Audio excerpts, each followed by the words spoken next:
that free will is a real thing, okay? I don't think there's any denying that free will is present within our lives. You and me can do whatever we want to do, okay? Well, can we? I think we can do whatever we want to do to a certain extent, but I also do think that if you have a calling on your life, if there is a special hand that God has placed upon you, I do believe that free will only works up to a certain point. To a certain point. This is going to be good. Welcome to another episode of the Narrative of Niles Niseem. Let's get rocking and rolling.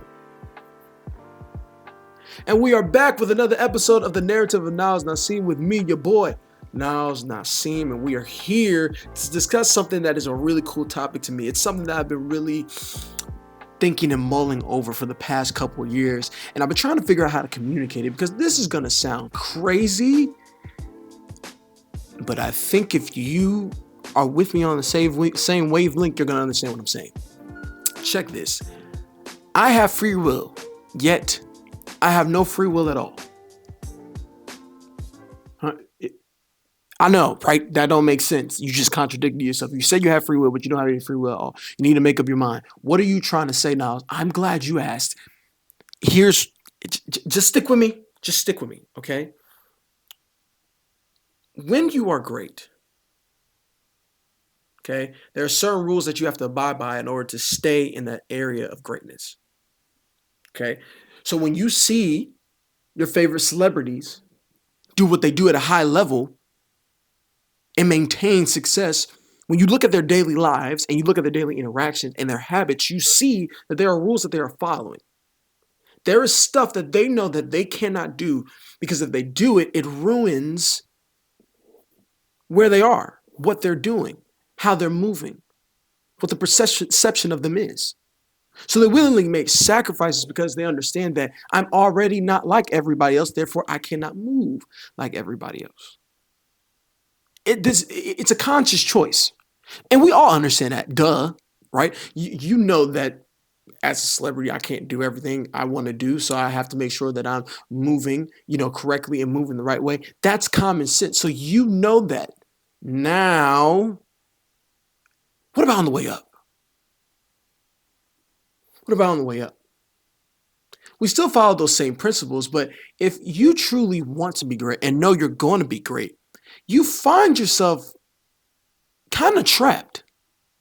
Like there's certain things that you cannot do. Not that you don't want to do them, because sometimes you want to do them, but physically you can't bring yourself to do them because something higher is holding you back.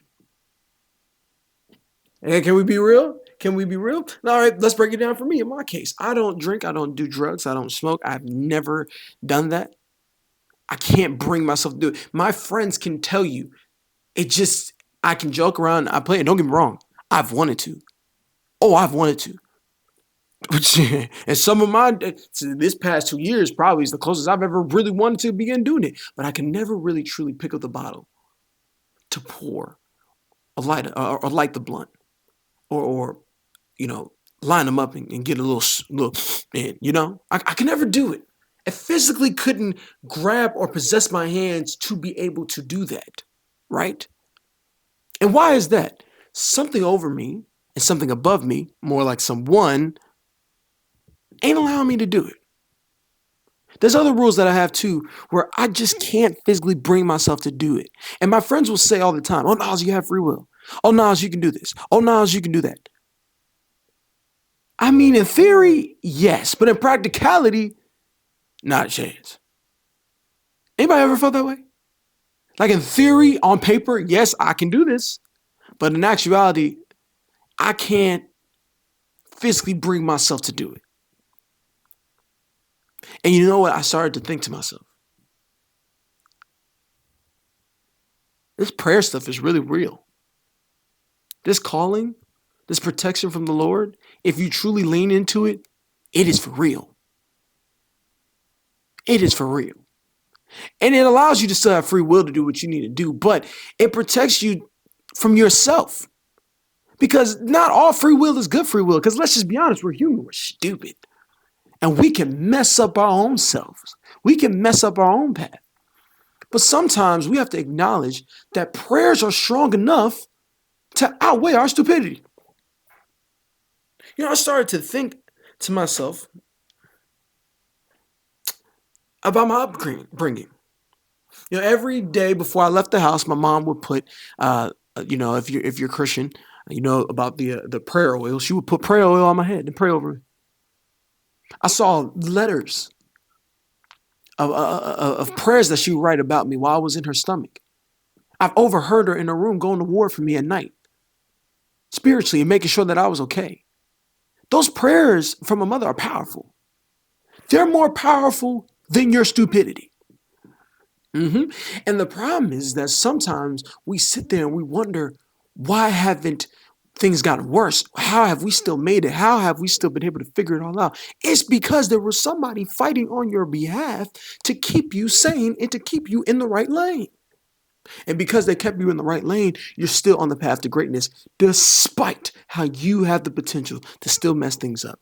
And then you have to sit there and understand, why can't I do why can't I do everything that everybody else does? Why can't I make the same mistakes? Why can't I make the same decisions? Why can't I sit there and act the same way? It's because somebody has literally put a veil of protection over you through prayer.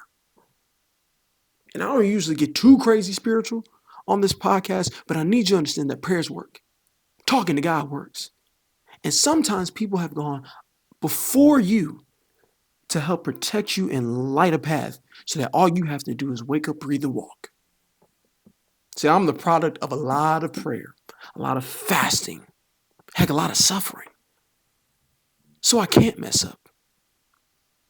I can't mess up even if I tried. And here's what this is not me being cocky saying I can do whatever I want to do and nothing will happen. It means that there are certain things that are so embedded into me in the fiber of my being that I cannot do. I cannot do.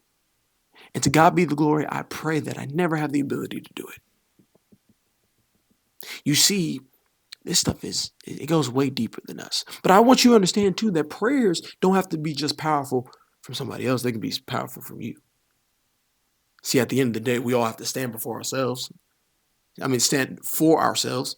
We have to stand before the Lord ourselves. And so at the end of the day, you can't have somebody outpray you about you. Oh, those prayers can go very far, but they can only go so far. At a certain point, you have to pray that the Lord puts barriers in front of you. You have to pray, right, that the Lord protects you and keeps you and makes his face shine upon you and gives you peace.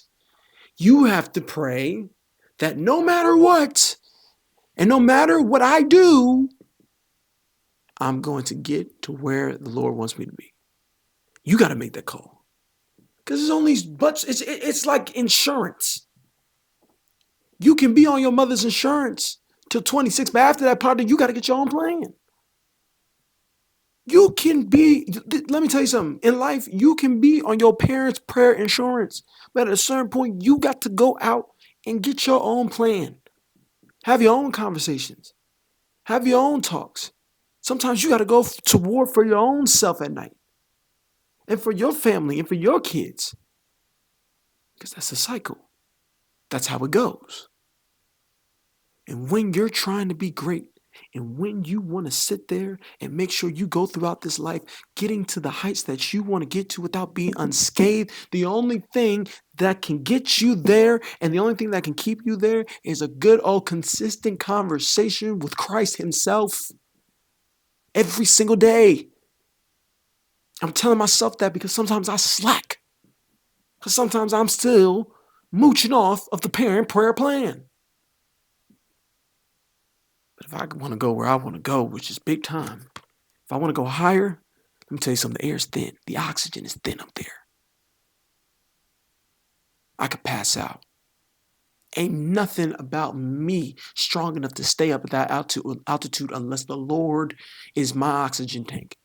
Unless the Lord is keeping me balanced on top of this mountain. So we got to get ready to do the dirty work.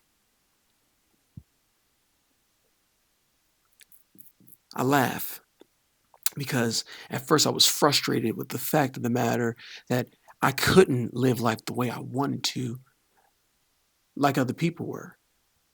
And I know you probably feel the same way. You that is watching this video, you get pissed off that you can't live life as wild and as free as other people. But guess what? The truth of the matter is you don't want to live life like that. The only reason why you feel that way is because you're in the intermediate season and you're not on top of the mountain where you're supposed to be. So you think that the only happiness you're going to achieve is by living life like other people.